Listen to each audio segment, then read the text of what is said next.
Miller Mondays. Hello, my friends. Welcome to Mellow Mondays here on Gunners R Us. I mean, it's Tuesday, the 26th of August, which makes no sense, and I'm recording this so late. Maybe it doesn't go up until Wednesday, but that is the fun of being with me, Simon Miller. You never know what's going to happen. I don't know what that means. My Google Home has just gone weird. It's just flashing at me like it's not pleased for some reason. You didn't need to know that. It just surprised me, and I didn't want to sound surprised on the recording without giving you some context. So yes, it's a very exciting weekend for me, which is why my voice is totally wrecked, because I was resting Friday. I went to the Arsenal game Saturday to cover it for their social media channel. Shout out to Arsenal. Thank you very much. Very cool to be involved in that. And then Sunday more wrestling and Monday more wrestling. And I just did a lot of shouting because I'm an idiot, and you should always warm up your voice as well as your body. But we'll talk about the Leeds game. 5-0, incredible. It was such a strange day because the Eze thing at the start, I think, was a big deal. It was exciting because I was in the Emirates and sort of around some of the, official people that work there. You felt the buzz, and they didn't tell us anything was going to happen, but you could just, you see people running around, right? Like you see people running around, and it's like, okay, if it's not that, then there's something we don't know. So the point is the atmosphere it felt like a one of a kind thing to be a part of. He comes out, he gets his big WWE entrance because it was the first home game of the season, had the pyrotechnics, which really made it feel like WrestleMania. And yeah, I think his story of, being released by Arsenal, then getting to QPR eventually, I think he went through some other clubs before that as well. Then obviously his big move to Crystal Palace back in 2022 or whenever, and then moving on back to Arsenal. And of course, the big question is, would Arsenal have done it without the Havertz injury? I think we needed him regardless. And I think, listen, 5-0 against Leeds was amazing. And it was only the first 20 minutes where I would argue that I was like, this is interesting. But I'm actually really happy that it did happen because so many teams, especially like the Leeds, and who was doing it last year a lot? I can't remember. I saw a Bournemouth game a couple of years ago and Bournemouth did it too, but Bournemouth are a much better team now. But they come to the Emirates and they do the low block. Makes all the sense in the world. I don't mind it. I don't buy into this Jurgen Klopp stuff of it's not real football. Whatever you want football to be is what football is. So if you can stop a team, if your goal is to go out there and stop a team and you do it, hell yeah.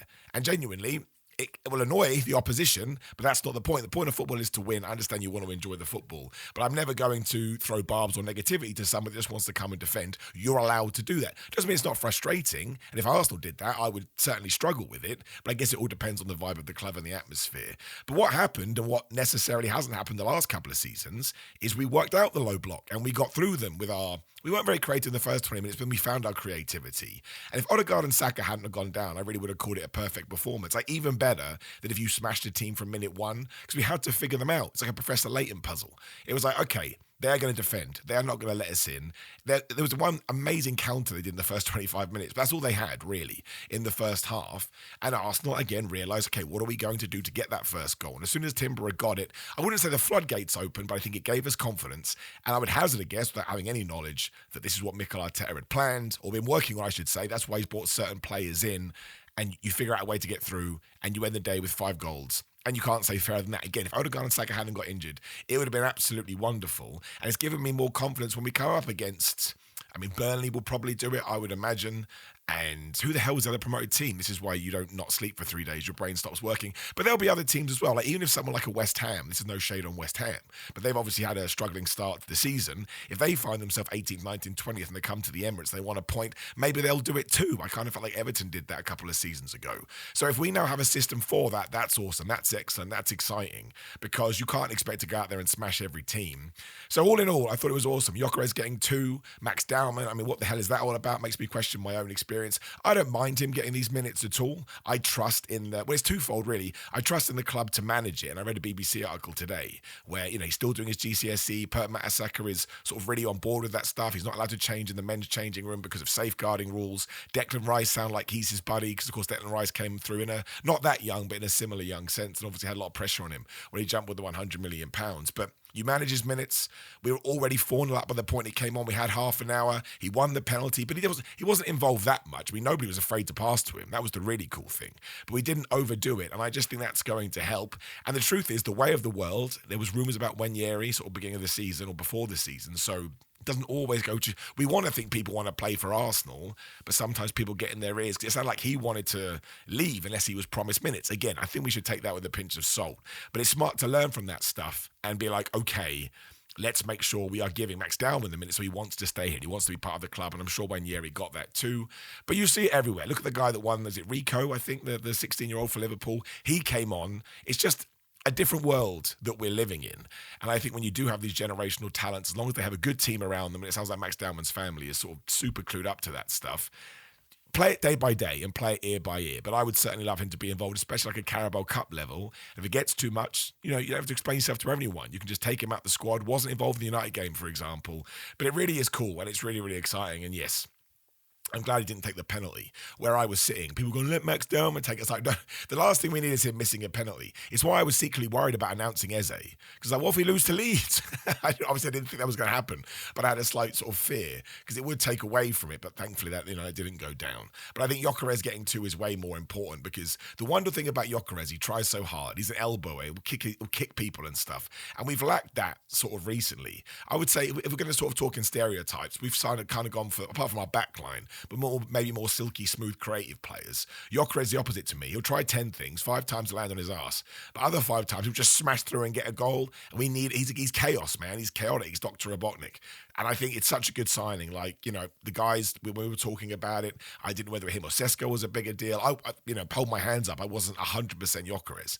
But from what I've seen, yes, I think it's what we need to keep things spicy, which is an awful thing to say. And Timber, obviously, assist and a couple of goals too, was awesome.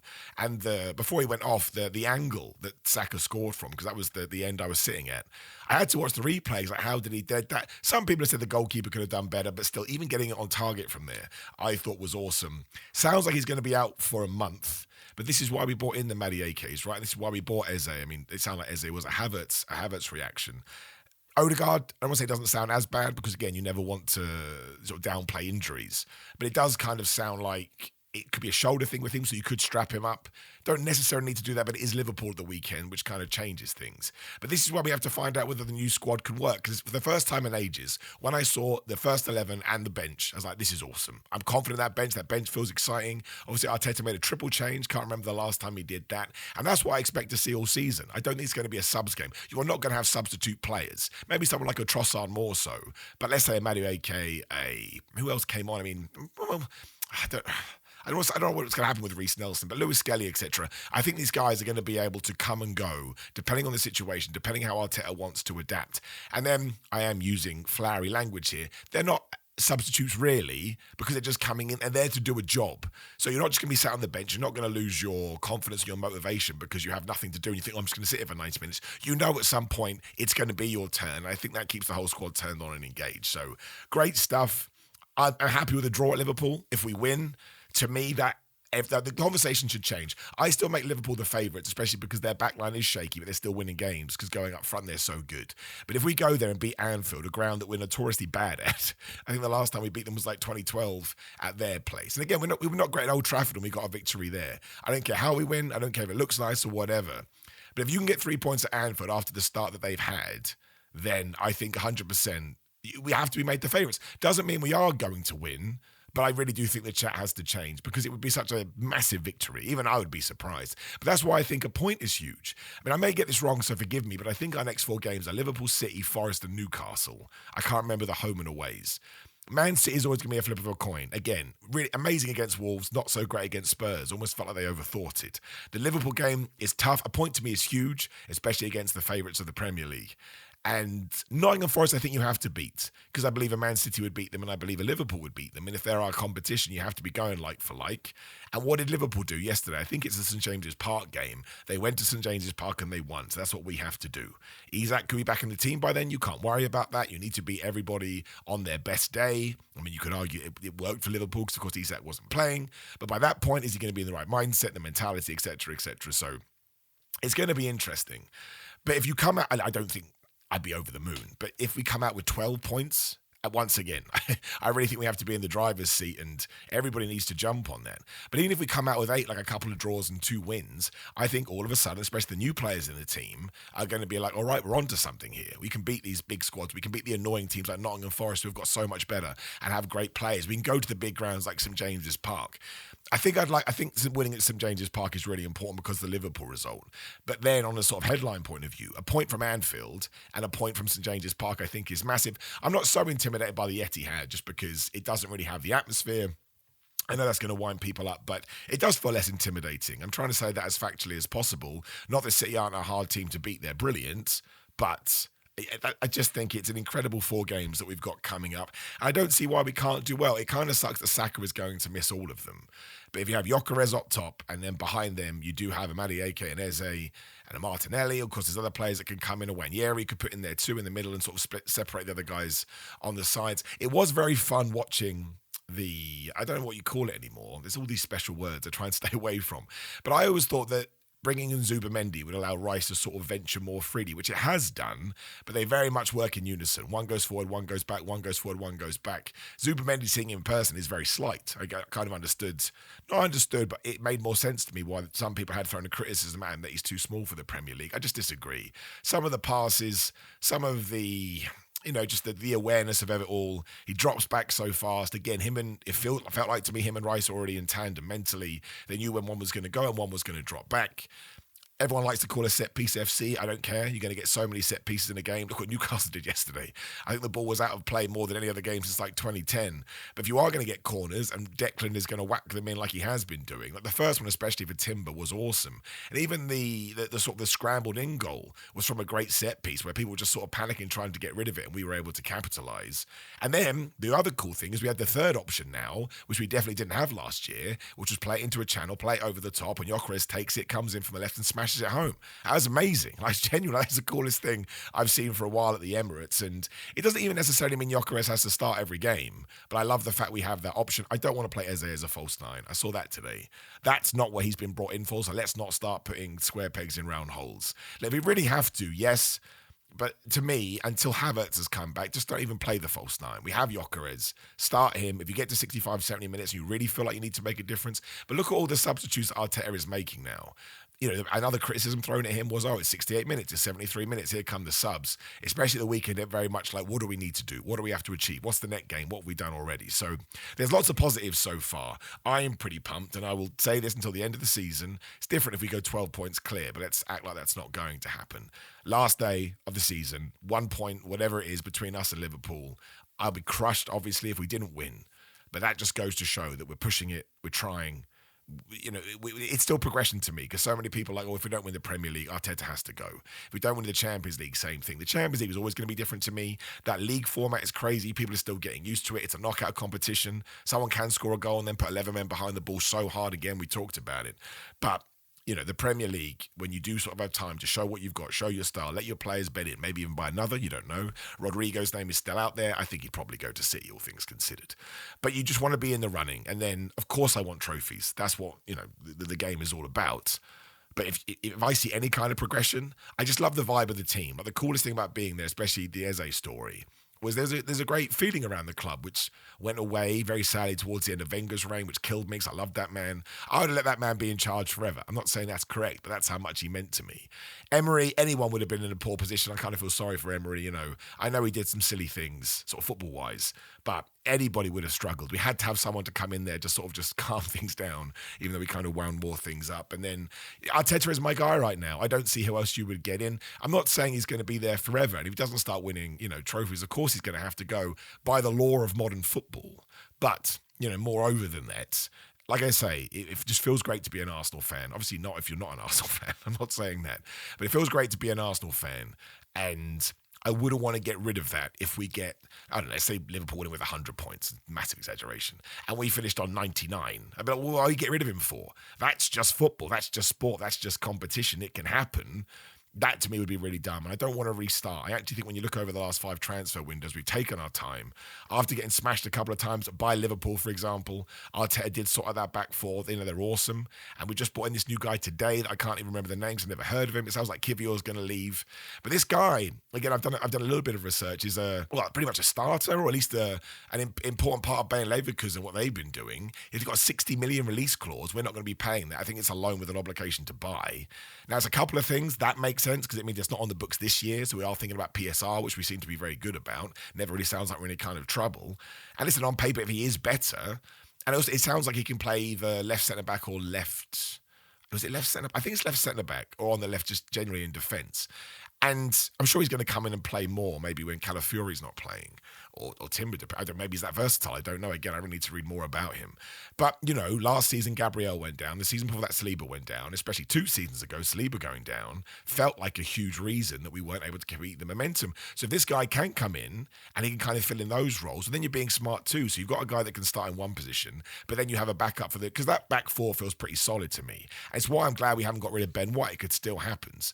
But yeah, like if it just feel like that if you have a Ben White too that can come on, you're going to feel confident about that because he's a very, very good player. I mean, maybe he's not as good as Timber. I think Timber could be the best right back in the entire league right now, but I would say that. But I just think you're just thinking about it from the mistakes that we made before, or the unfortunate luck that we had before, which is why really, even though Saka and Odegaard have gone down, which is terrible, well, it kind of feels like we put the things in place, especially with an Eze. Although I will say we're unfair because losing those 2 and Havertz in the space of 5 days is absolutely ridiculous. If you're a Liverpool fan or a City fan, United fan, no, we don't deserve any sympathy because we would never give it back to you. But it's still utterly ridiculous and it makes me mad. So on paper right now, I think there is so much to be excited about. The Liverpool game has come at the best time because it is the start of the season. Let's lay out our marker and see where we're at. I don't think we should lose. I think, if anything, we should play. I don't think we should play for a draw. It's a horrible thing to say, but in our mentality, should be 1 point minimum. There's no reason why we have to lose to them or anything like that. So, overall, massive thumbs up. I had a great time. I want to thank Arsenal Football Club for always having me down. Again, you can always check those games out. They'll still be up there now. It's a pre-game show, a halftime show, and a post-match show. We just talk about a bunch of nonsense. I was in there with a lot of loud, rowdy people, which was very fun. They were awesome guys. So, shout out to all of them too. And I don't know why I'll be at the next one, but of course, I'll let you know. And we'll talk after the Liverpool game. And listen, of course it can go wrong. How many times have we seen that you got into a game? But maybe there's something in that too. How do you respond? Because we will slip up at some point. I actually don't think it'll be against Liverpool. I'm quite confident. But eventually it'll be one of those ridiculous games like when we played Southampton or when Crystal Palace somehow came back when we were winning quite convincingly. And you have to show what you've got in those moments because everybody else will. Last year Liverpool pretty much were consistent. They won the league and they fell off. But even after I think it was Nottingham Forest beat them quite third game of the season or something last year at Anfield, the last team to do that, if I am correct, in the Premier League. And obviously Nottingham Forest went on to have a great season, but Liverpool responded and they never really looked back after that. So I don't think we're going to lose heavily. I think we're going to lose at all, but I certainly, in a million years, do not think we're going to lose heavily at the weekend. But even if we don't come away with 3 points, well, I think that it's time for this new group to show what they're made of. And then maybe go and thump City and beat Nottingham Forest convincingly. Because if you go then and beat Nottingham Forest, Newcastle and City, and you walk away with those 9 points, you know what I mean? It's actually better than, 2 draws and 2 wins, obviously. So there's always a positive to look at. And I just know as an Arsenal fan, this is the most excited that I've been. And I think that we should be talking, given the money spent and the positions that we filled and the arrival of Eze and maybe another, especially this new defender. I think it'd be silly to act like that we didn't think that we were in the conversation because that's what this team has been set up to do. And I would love a Carabao Cup. I'd love an FA Cup because I think trophies are important, especially for the younger guys. Like I say, Max Dowman's really involved in the Carabao Cup or an Eze, and they go and win the damn thing at Wembley. Of course, it's going to enthuse them to win bigger and better trophies. Is it enough to sort of placate most of the Arsenal fans? No. But going back to what we talked about, a semi-final in the Champions League where you get beaten sort of at the very last second by a PSG or someone that's at the top of their game, and then going to the last game of the season and only losing it by 1 point and having a Carabao Cup and maybe an FA Cup, I think you have to look at it and go, let's not throw the baby out with the bathwater, which is why I get a bit worried about the whole, Arteta's got to go. I don't think he's got to go. I don't think we're anywhere near that. Of course, these things can change, but we have to adapt as they do come and go. So that's where I'm at on the 26th of August. We are going to do these longer going forward, but my poor throat is about to go. I've made a lot of content today like an idiot, but that's my job. So you can't just not do your job because you have a sore throat. I'm never going to miss talking about Arsenal because it's my favourite thing to do. And thank you so much to everyone who gives me a platform to do that, including Gunners Are Us. So make sure you subscribe to all of those things, interact with this as much as you possibly can. And yeah, I'll talk to you next week.